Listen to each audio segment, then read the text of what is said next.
मल्हारी मार्तंड अर्थात उमाई नाईक ह्या नाटकाच्या प्रयोगाला मी प्रॉम्प्टिंग द्यायला जात होतो 1986 साली. आणि त्यावेळी मग भैरोबाच्या भूमिकेत मला आवड जास्त होती.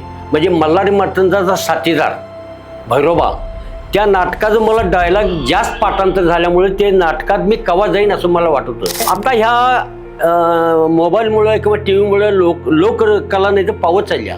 त्यावेळी खरोखर हुबे लोककला आम्ही सादर करत होतो. ते नाटकाचे डायलॉग म्हणता मी नाटकात डायलॉग चालू केलो. जरा होऊन जाऊ दे बघा काय होतं. हो जिजाबाई तुम्ही आले इथं. होय भैरोबा तुकाराम कुठे गेलाय? नायकांच्या बरोबर येत आहे तो. म्हणजे कुणाच्या घरादाराची राख रांगोळी कराय गेले होते तुमचे नाईक. ज्यांनी स्वार्थाच्या मशालीनं हजारो गोरगरिबांच्या दलितांच्या सर्वस्वाची राख रांगोळी केली त्यांच्या. ताईसाहेब असं आडमुठीच्या आड मार्गानं का बोलता? का बोलू नये? यावेळी मान सन्मानांच्या उच्चासनावर बसला असता. आग लागोच्या गुलामगिरीच्या उच्चासनाला इंग्रजी फौज असेली मोठी म्हणून तिला मिडारावं ते शक्य नाही.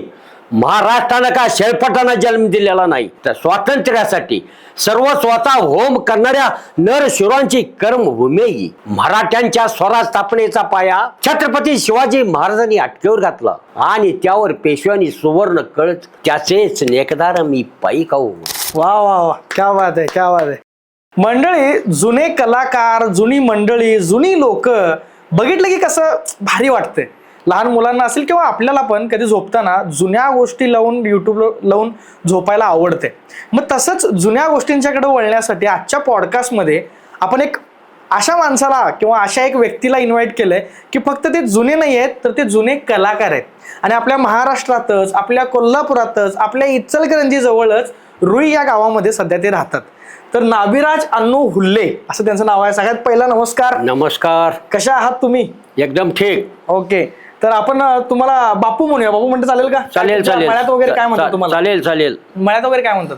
काय नाही नाभू अण्णा म्हणू आपण. ठीक आहे. तर नाभू अण्णा सगळ्यात पहिला तुमचं स्वागत आहे. सगळ्यात पहिला प्रश्न हाच असेल की या पॉडकास्ट मध्ये तुम्ही ज्या मुळे आला तो एक व्हिडिओ बरोबर व्हिडिओ एक व्हायरल झाला होता. त्या व्हिडिओ बद्दल थोडस पहिला सांगा. बघा 1986 हा त्यावेळी मल्हारी मार्तंड अर्थात उमाजी नाईक आमचे गुरुवारी कैलासवासी महादेवराव मोरे आणि के कुंभार न्यू भारत नाट्य मंडळ रुई यांनी सादर केलेलं ऐतिहासिक नाटक मल्हारी मार्तंड अर्थात उमाजी नाईक ह्या नाटकाच्या प्रयोगाला मी प्रॉम्प्टिंग द्यायला जात होतो 1986 साली. नाटकाचं नाव काय? मल्हारी मार्तंड अर्थात उमाजी नाईक. हे पूर्ण नावच आहे मल्हारी मार्तंड अर्थात उमाजी नाईक. मल्हारी मार्तंड अर्थात उमाजी नाईक. ओके. ह्या नाटकाला मी प्रॉम्प्टिंग द्यायला जातो. प्रॉम्प्टिंग त्यावेळी आता त्यापैकी दोघं तिघ जण आहेत जिवंत. बाकी जुन्या नाटकांच्या मधले दोघं तिघ जण आहेत. बाकी सगळे मय झाल्यात. आणि त्यावेळी मग भैरोबाच्या भूमिकेत मला आवड जास्त होती. म्हणजे मल्हारी मार्तंडाचा साथीदार भैरोबा त्या नाटकाचं मला डायलॉग जास्त पाठांतर झाल्यामुळे ते नाटकात मी कवा जाईन असं मला वाटत होतं. त्या नाटकात कमीत कमी 5-7 वेळा नाटकात काम केलं. म्हणजे मी कट करतो. सुरुवातला तुम्ही प्रॉम्प्टिंग करायचा? हो हो प्रॉम्प्टिंग. म्हणजे तुम्ही फक्त बाहेर राहून डायलॉग वगैरे सांगायचा की स्क्रिप्ट पडद्याच्या पाठीमागे आणि हळूहळू तुम्ही नाटकात आलो. मग त्यातली ती भूमिका एक तुम्हाला आवडली. हा मग ती भूमिका तुम्ही करायला चालू केला? हो. मग हे बोला. त्या नाटकात भैरोबाची भूमिका आवडल्यामुळं मी त्या नाटकात कमीत कमी 5 ते 6 वेळा आमचा प्रयोग झाला. बर. आणि त्यावेळी नाटकात छंद लागला. त्यानंतर तुझ्या पायात लावणी घुमते हे तमाशापर्यंत नाट्य केलं. तुमचं वय किती होतं त्यावेळी? ते अंदाजे मी तुम्हाला 86ला म्हटलं 72ला 18 आणि 86 म्हणजे तरी अंदाजे 15-16. ठीक आहे. हो 72ला माझं वय 18 होतं. 24 हां तेवढं असेल की 25-24 किंवा 23-24. मग त्या वयात ह्या नाटकाकडे वळायच्या आधी तुम्ही काय करायचं? 1972ला मी नॉन मॅट्रिक झालो. 72ला दुष्काळ झाले. दुष्काळ पडला मोठ्या प्रमाणात. त्यावेळी मग काय गरीब घरची हलकीची परिस्थिती पुढचे शिक्षणात तरतूद झाली नाही. त्यावेळी परत ट्राय केलो बी नाही. घराची परिस्थिती म्हणजे काय? म्हणजे नाही वडील कुटुंब संख्या म्हणजे वडील काय शेती कामच करायचं. शेती उदाहरणार्थ 30 गुंठे जमीन. त्याच्यामुळं निम्म कोरड निम्म बागायचं असं होतं. 4 बहिणी 2 मुलं भाऊ आम्ही. ओके. त्यावेळी दुष्काळ पडल्यामुळे कामाला गेल्याशिवाय म्हणजे काय उदरनिर्वाह चालतच नव्हतं. मग त्या 72 साली मी 72 ते 78 पर्यंत मी फड केलो ऊस तोडणीचं. 78ला मी सर्व्हिसला लागलो ऐकोला. ऊस तोडणी म्हणजे मला कळालं नाही. ऊस तोडणी म्हणजे ऊस तोडायचं फॅक्टरीला पाठवून. फडकरे जे गावागावामध्ये फिरतात ते. ओके, ते काम पण केला पहिला. 5-6 वर्ष केलो. नंतर 78ला मी लागलो सर्व्हिसला ऐकोला.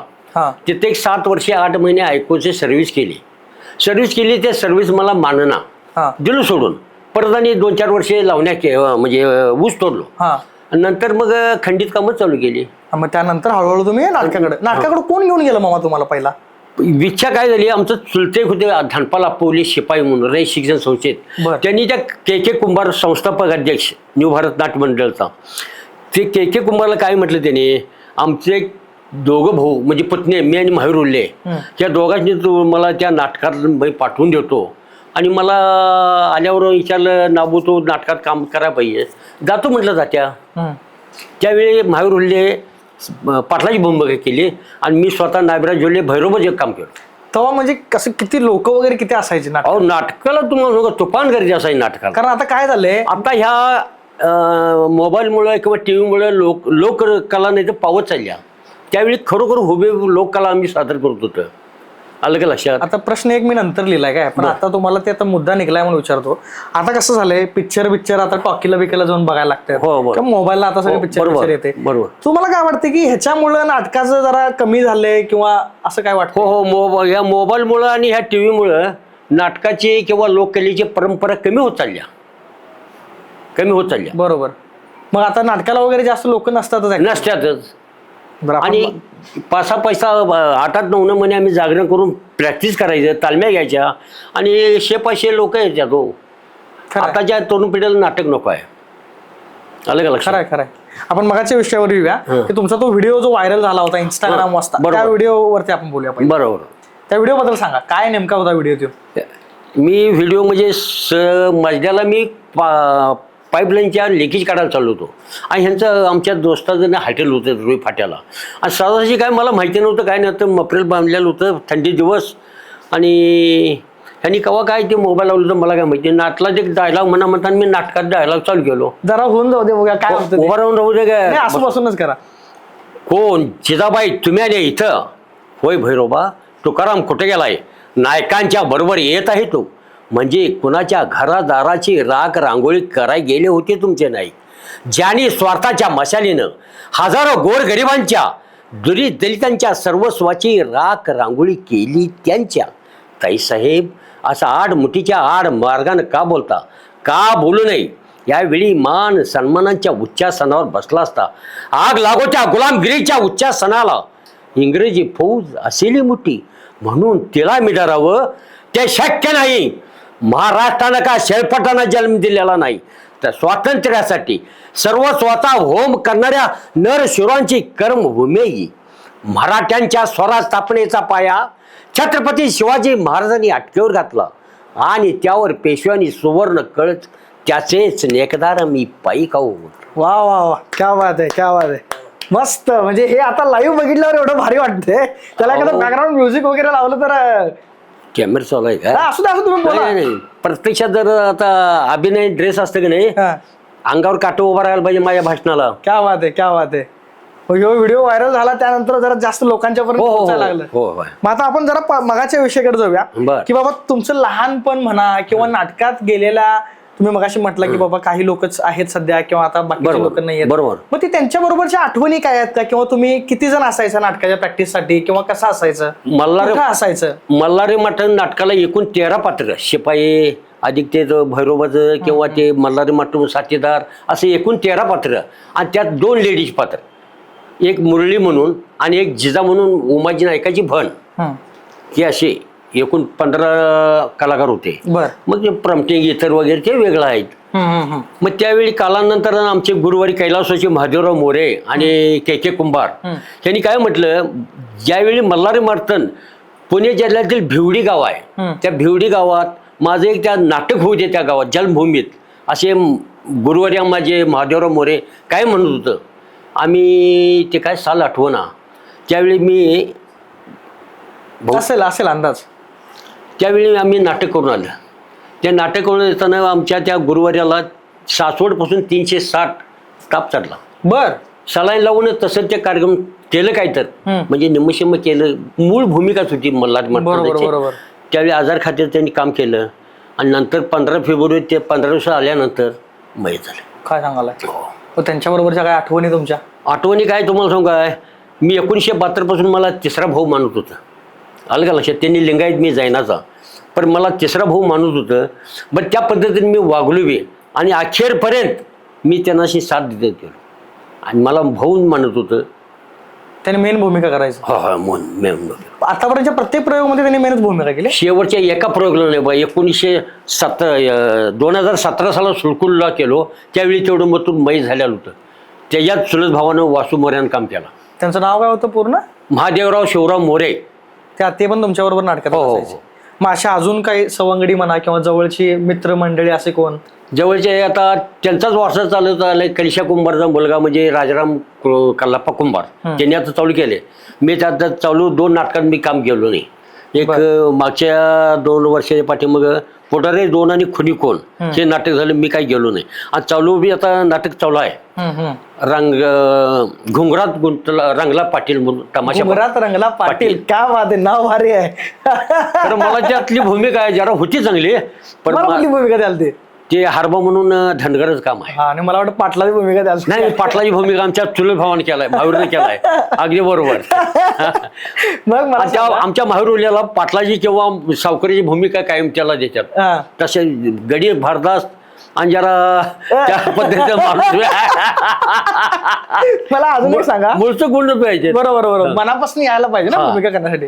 त्यावेळीची जसं तुम्ही मगाशी अजून एक मोऱ्यांचं नाव घेतलं, तशी जुनी मंडळी अजून कोण लक्षात आहेत का हो? ज्यांनी तुम्हाला सांगायचे कसं करायचं? नाही सांगायचं का नाही, पण एक 2 जण अजून आहेत, 2-3 जण आहेतच. नाही जिवंत नाही, आठवणीत होय की बाबा एक माणूस होता किंवा एक लेडीज होती, लई चांगलं करायची किंवा हो तसं आहेत की हो. आमच्या मुरळीच्या कामाला मंगला गुरव म्हणून, जिजाच्या भूमिकेला मंगला पवार कोल्हापूरकर, त्याच्या अगोदर शोभा शिराळकर होते. त्याच्या अगोदर बी परत म्हणजे मी नव्हतो त्यावेळी त्या लेडीज काम भारी अगदी केलं बघा. मग तवा नाही ते ठीक आहे, पण तवा मला सांगा नाटक भरायचं बरोबर. आता जसं पिक्चरला वगैरे जातात किंवा थिएटरला जातात पिक्चर बघतात, तवा असा माहोल काय होता किंवा तुम्ही असं जास्त गर्दी वगैरे कुठं बघितले किंवा असा काय सीन होता की नाटकाला एवढं लोक प्रेम करायचे म्हणजे त्याचं टायमिंग काय असायचं? रात्री 9, 9:30 ते 1:30-2 वाजायचे. 3-3.5 तासाचा कार्यक्रम असायचा. पूर्वी लोकरंजनासाठी इतर काही सामुग्री नव्हती. तो टीव्ही म्हणा, मोबाईल म्हणा, असं काही नव्हतंच नाही. बरोबर. आणि खेडेगावात ग्रामीण भागाला नाटकाचा शोक जास्त हा येतात, कारण दुसरा ऑप्शनच नाही ना, पर्यायच नाही दुसरा. मग त्यावेळी कशी गर्दी वगैरे काय होती? गर्दी तुम्हाला आवडत असायची माणसाची. साधन काय दुसरं नव्हतंच त्यांना नाही. त्याच्यामुळे का नाही तमाशा असू दे, नाटक असू दे, ही लोक जायचे जत्रेला किंवा असू दे. किंवा आम्ही काय करत होतं, आता लोकवर्गणीत आम्ही नाटक करतो. कुठला? लोकवर्गणीतनं. हा. पूर्वी कसं तिकीट किती 8 आणे लावायचं, 4 आणे 12 आणे अशी तिकीट. त्यावेळीचे 8-12 आणे म्हणजे आता जवळजवळ 9-10 रुपये किंमत असेल. 50 रुपये सुद्धा असू शकेल. बरोबर. त्या पैशावर मागायचं. होय. मग आता तसं काय करता येतच नाही ना. नाही करत म्हणजे आता लोकांचा पैसा भरपूर झालाय. बाबा माझं 100-500 घे, माझं 2000 घे, कोण काय वर्गणी देईल ते. आम्ही काय असं काय म्हणत नाही, सक्तीने काय वसूल करत नाही. यथाशक्तीने काय कोण काय देतील ते देतील. आणि त्यात तुम्ही नाही बघलं तर आम्ही शोक असणार देत, एक छंद आहे. बरोबर. तुम्ही आतापर्यंत मामा किती नाटकं केलाय? मी तुम्हाला सांगतो, पहिला प्रयोग आमचा झाला मल्हार मर्तंच्या अगोदर तुझ्या पायात लावणी घुमते तमाशा प्रधान. नंतर त्यात काय करायचं तुम्ही? सावकारीची भूमिका केली तुम्ही. बर. काय सीन काय होता त्यावेळेला आठवतंय का? काय आठवतो. पैशाच्या पिशवीचं तोंड सैल केलं की जग जिंकता येतं राणी. हे खरं असलं तर गाववाले काय म्हणतील, नाट्या गोत्यातील माणसे वाळीत टाकतील. वांग गावच्या इब्रतपणाला लावणारे मोहिते, न्याय देवतेच्या तराजू पुढं झुकलं पाहिजे असं आमचं म्हणणं आहे. न्याय देवतेचा कवल कोणाच्या बाजूने, कधी काय लागेल, कसा का लागेल काय सांगता येणार. जर करता तुमची बाजू भक्कम असेल तर कदाचित तुम्ही निर्दोष सुटू शकाल. अन्यायानं फासावर चढवणार नाही मी तुम्हाला. काय वाटते. मग त्या रोल मुळे काय म्हणजे लोक टाळ्या वगैरे वाजवत असतील? काय सांगायचं तुम्हाला, ते प्रतिष्ठान माझं नाटक बघायला पाहिजे. नाही एकदा बघायचं आपण ते. बर. आता ते झाल्यानंतर देवतामध्ये काम केलो. देवतानंतर परत त्या नाटकाचं नाव बदललं. बाजीराव लढा आणि बाजीराव खोळा असं केलं. का बरं का?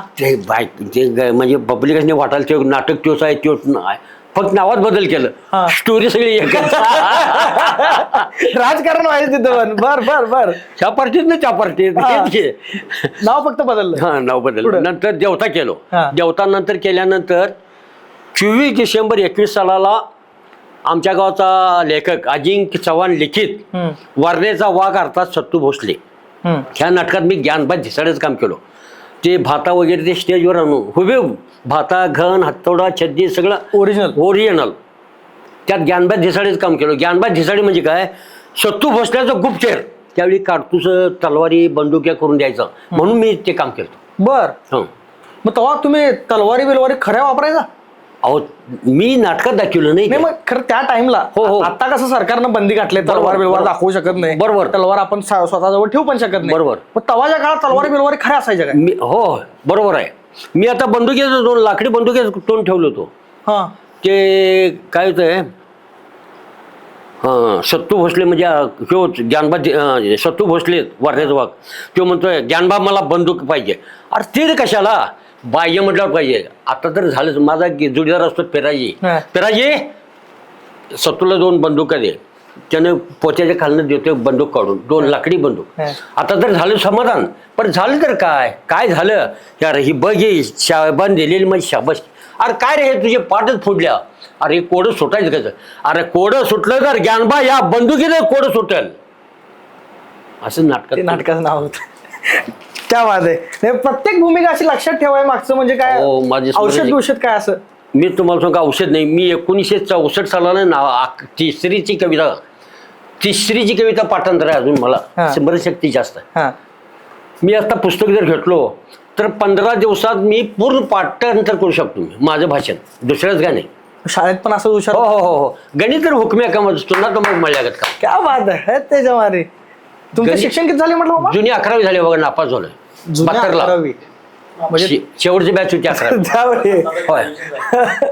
मग त्या शाळेतल्या काही आठवणी वगैरे काय? काय आठवण काय करायचं, आठवण असून आठवण असून काय करायचं. तसं नाही, गुलाबी आठवणी म्हणाल नाही मी. शाळेतल्या आठवणी म्हणजे पाठांतर करायला वगैरे, किंवा शाळेतले एखादा क्षण की हे भारीच केला तुम्ही असं काही? काय तसं काय नव्हतं तेव्हा. कबड्डी खो खो हेच असायचं. म्हणजे खेळात पण हो होता? हो हो. कबड्डी खो खो तर एकदम एक्सपर्ट. मी ऐकलं असं ना, रिंग फ्रेम स्टॉपला मिळतो म्हणजे रिंग फ्रेम डिपार्टमेंटला. हा. आणि अकाउंट ऑफिसचे एक बीजी नाईक म्हणून अगदी एकदम एका गड्यामुळे आमचं नाहीतर फायनलला पडलं नाही. एका गड्यामुळे मार खाल्ले होते. नाही कबड्डी असं माझ्याकडे एंट्री कोण भेटत होत्यात, सोडणार नाही त्याला. बर. बरोबर कॅच येतं, बरोबर बसणार आहे. आता मला एक अजून एक विचारायचं आहे. आता मी पण तुम्हाला मगाशी म्हटलं की बाबा आम्ही पण नव्यानं चालू केलंय, किंवा आम्ही पण नवीन बरोबर. वर्ग आहे, नवीन पोरं आहे, नाटक शिकायला लागलोय आम्ही अजून. तुमचा एक सल्ला काय असेल की आताच्या पोरा, तुम्ही मगाशी म्हटलं की बाबा आधी नाटक असायचं, आता पिक्चर आले, मोबाईल बिबाईल आले, बरोबर. त्यामुळे ऑडियन्स पण सगळं बदलले, प्रेक्षक वर्ग बदललाय. बरोबर. आपल्याला स्वतःला वेळ पण तेवढा मिळत नाही की स्वतःवर काम करावं. मग आता सल्ला जर द्यायचा असेल एखाद्या मुलग्याला किंवा नाटक नवीन शिकणाऱ्या मुलग्याला, तर तुम्ही काय सल्ला द्याल? तुम्हाला सांगू काय, मुळात त्याचा हेतू पुरुषवर पाहिजे. मला हे काम जमल का नाही, आणि त्यात इच्छा पाहिजे पूर्ण. तन मन धन अर्पायला पाहिजे. कुठलीही गोष्ट असू दे, कुठलंही काम करा, काय वाटेल ते करा. तन मन आणि यथाशक्ती स्वतःच्या इच्छेनुसार. मग मला हे जमायला पाहिजे, का जमत नाही हे आपलं धाडस बी पाहिजे. आणि ह्या कलियुगात नाही चालणार आता. काय सांगाल? नाही. लोककला पावत चालल्या. शाहिरकी असू दे किंवा पवाड असू द्यात, किंवा ही कबड्डी खो खो. आता शाळेत सुद्धा आता डंबेल्स वगैरे ते कवायत म्हणजे व्यायामासाठी कवायत होतं, ते सुद्धा बंद झालं आता. लावणी असेल, होय. लावणी पण पूर्ण तमाशापर्यंत तर पूर्णच बंद झालं. होय, बंद झालं. आणि या सरकारनं बंदी आली 7 ते 10. काय झोपायचं गावात, त्या माणसाला जेवायला वाढायचं गावात, यात्रेत. खरं हा खरं खरं काय करायचं सांगा की. पूर्वी कसं संध्याकाळी रात्री 10-11 वाजले, सकाळी 6-6 वाजेपर्यंत तमाशात पड चालायचा. मी स्वतः बैठलो. तेव्हा आयुष्यच हो वेगळं. हो. आमच्या गावात 2 पार्ट्या होत्या, एक थळू बोरगावकर, एक केरबा समडोळीकर. पाटेचे गावगावकर पाटील, नानू पाटील म्हणून येऊन त्यांनी मिटवलं. कलगीतोरा लागला सवाल जबाब एकमेकांचं. एकमेकांचं. जुगलबंदी. त्यावेळी दुपारचे 12 वाजले. मग नानू पाटील म्हणजे गावगावकर पाटील होतं, येऊन सोडलेलं बामणाचं होते त्यांनी.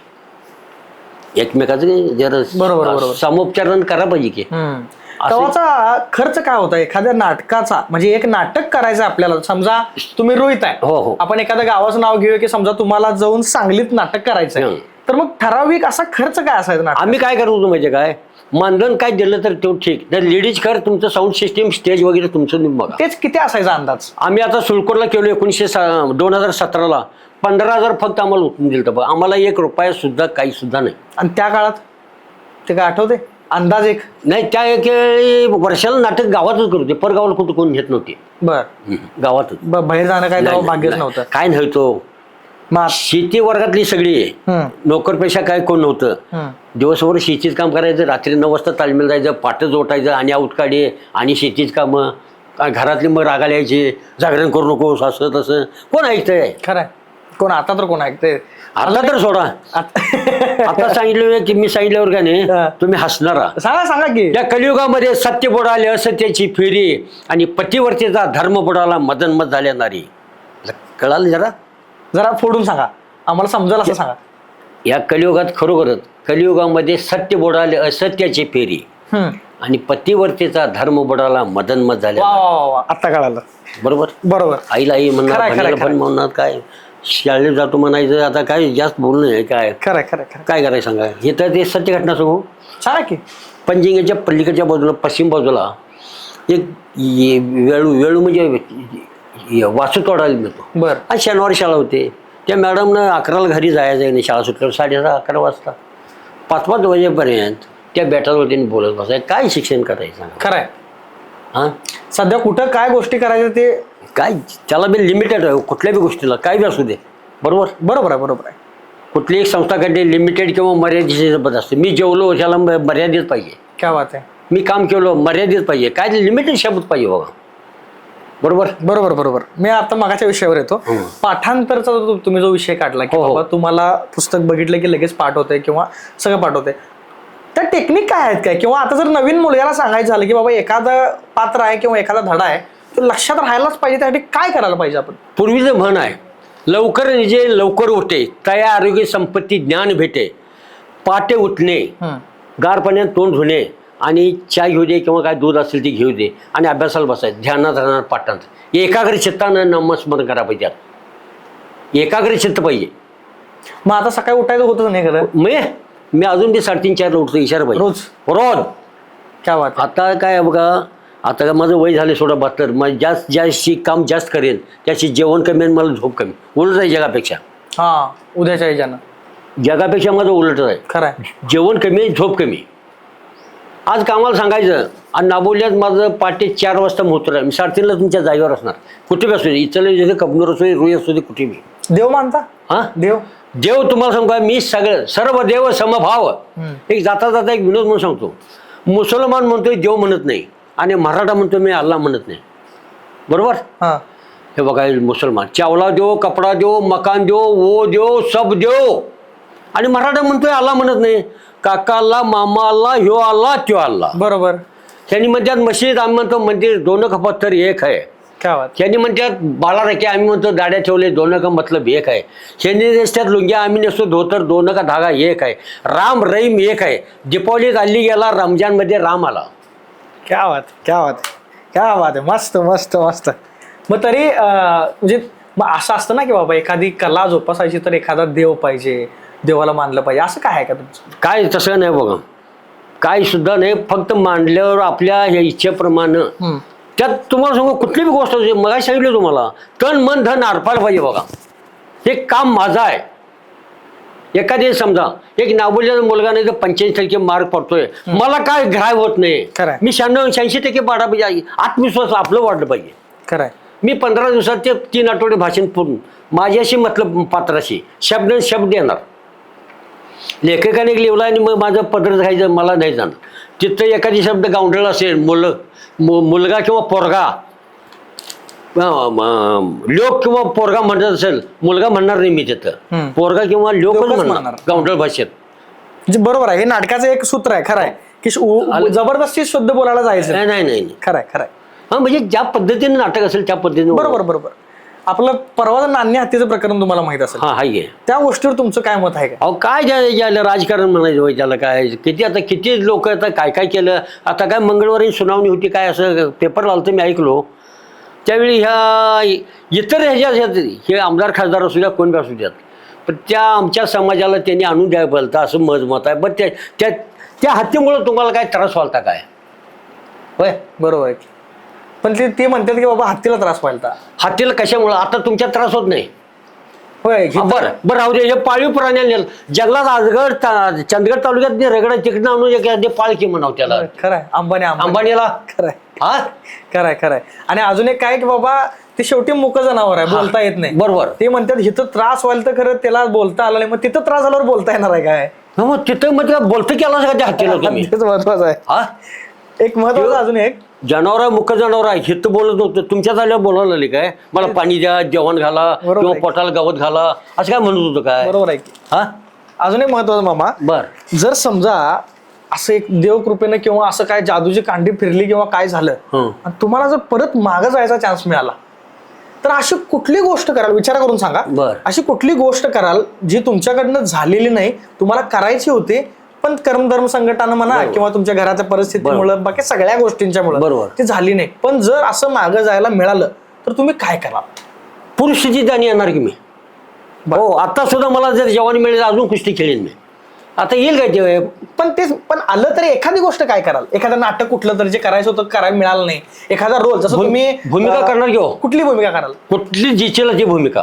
तरी बी असं काय आठवण हो, आठवण म्हणजे बघा तीच कराल हीच कराल असं? माझं एक असं आहे, मनुष्याला म्हणजे गुण एक विनोदी भूमिका करायची, त्या माणसाला त्याचं गुण बी असतात त्याच्यात थोडकं पदरचं म्हणजे आपल्या मनातलं अधिक ते नाटकात लेखन लिवल्यात, त्याच्यामुळे त्या भूमिकेला जास्त प्रतिसाद मिळतोय. बरोबर काय? बरोबर. आपलं दुकडचं गुण अंगातलं आणि लेखकाने दिलेलं गुण ह्याच्यामुळे जरा प्रोत्साहन जास्त मिळते त्या भूमिकेला. जर लेखकानं चांगलं लिहिला असला 50% आणि 50% जर नाटक चांगलं केला करणारा माणूस, तरच ते 100% यशस्वी. अगदी बरोबर आहे. आता जाता तर सहज सांगतो, एखादी म्हणजे छक्क्याची भूमिका म्हणाली काय हरकत नाही. एखाद्या छक्क्याच्या भूमिकेला एखाद्या नाही तर खलनायकाची भूमिका दिली आणि खलनायकाच्या भूमिकेला जर छक्क्याची भूमिका पात्र वाटप करताना व्यवस्थित करा पाहिजे. अगदी बरोबर आहे. ते देतानाच पात्र व्यवस्थित. आणि तवाची लोक होती पण हुशार होते. कुणाला आता काय हुशार नाहीत. अहो तुम्हाला सांगतोय ते एक सहज जाता एक कोड सांगतोय, एक अशी संख्या आहे गुणाकार केला तरी डबल होत आणि बेरीज की डबल होत. ती संख्या कुठली madam? Correct answer of the question. 100 अंकात एकच आहे ती. मला परत सांगा, काय कळालं नाही. अशी एक संख्या आहे गुणाकार केले तरी डबल होत आहे आणि बेरीज केली तरी डबल होत्या. उत्तर काय त्याचं? 2 + 2. अरे वा. हा अच्छा. हा अशी नाही तरी मामा कोडी बी घालताय म्हणजे. बापल्या गोट 3 भाकऱ्या आहेत, मोडाने एक सामान यायला पाहिजे. सांगा बापल्या दोघं आहेत, 3 भाकऱ्या आहेत. 3 भाकऱ्या आहेत, मोडाने एक आणि सामान यायला पाहिजे. बाप ल्याक आणि दोघं म्हणजे 4 जण झाली. अहो ते कसं? बापल्या दोघं 3 भाकऱ्या आहेत, मोडाने एक आणि सामान यायला पाहिजे. बाप ल्याक दोघं, ही दोघांच्या मध्ये 3 भाकऱ्या समान यायला पाहिजेत. मग काय एकटन 2 खायचं, एकटन 1 खायचं? समान आलं काय? समान आले. अरे मारी होय की. मी जाता कोड उत्तर सांगा. मी सांगणार की बाप एकटा आणि ल्याक दोघं. बाप ल्याक दोघं प्रश्नाचं उत्तर मी आहे. मगाशी जरा जवळ होतो. का जवळ साईडला नाही जा. नाही, खरंच छान वाटलं ऍक्च्युली मामा. जाता आता मला एक सल्ला विचारायचा आहे तुम्हाला, हा. की आत्ताच्या तरुणाला काय गोष्टी महत्वाच्या आहेत, त्यानं लक्ष दिलं पाहिजे त्या गोष्टीकडे. बरोबर. गोष्टी कुठल्या करायला पाहिजे आणि कुठल्या नाही करायला पाहिजे. तुम्हाला मनापासून एक घरातला मुलगा म्हणा किंवा असं बरोबर सांगायचं म्हटलं. आताच्या ह्या तरुण पिढीला नुसतं फुकट पैसे पाहिजे, चैनी पाहिजे, राबाई नको आहे. लक्षात आलं का? बघा राबाई म्हणजे काय? कर्तव्य पाहिजे. भावनेपेक्षा कर्तव्य श्रेष्ठ आहे. कर्तव्य पाहिजे. बघा आता ह्या आताच्या अलीकडच्या मुलासनी राबाई नको आहे. 300ची नोकरी असू दे, पिशवी घेऊन त्या दुकानात आणणार, तर घरचं धान्य पकवायचं नको झालंय. बरोबर काय? त्यांचा बी काय दोष नाही हो. की लोकसंख्या वाढल्या, जीवनमान वाईट आलंय. पूर्वी आमच्या ह्याच्यावरून सांगतो, आमच्या वडिलांनी म्हणजे आज्याला 3 एकर जमीन होती. आज्याला 3 एकर झाल्या, यांची 3 पोरं झाली, 1-1 एकर आलं. मग आम्हाला अर्धा एकर आलं. आता मला 2 झाले, 10 गुंठे यायला आले. पर्याय वाढत चालली हो. बरोबर. त्याच्यामुळे काय नाही, त्यांचा बी काय दोष नाही. ठीक आहे मामा, खरंच खूप छान वाटलं, भारी वाटलं, मस्त वाटलं. बर. आणि झाडून गेला, सुट्टी दिली नाही. मस्त वाटलं असेल तुम्हाला पण. तुम्हाला कसं वाटलं कमेंट सेक्शन मध्ये सांगायला विसरू नका. आणि मामा नाभू मामा रुईवाले तुम्हाला माहित होते का? आणि जर आता झालेत रुईच्या साईडला, जर इचलकरंजी साईडला कधी गेला तर 100% रुईत जाऊन नाभू मामा कुठे राहतात म्हणून भेटल्याशिवाय जाऊ नका. बाकी तुम्ही बघत राहा शब्दवेडे. नवीन असाल सबस्क्राईब करा विसरू नका. धन्यवाद. धन्यवाद.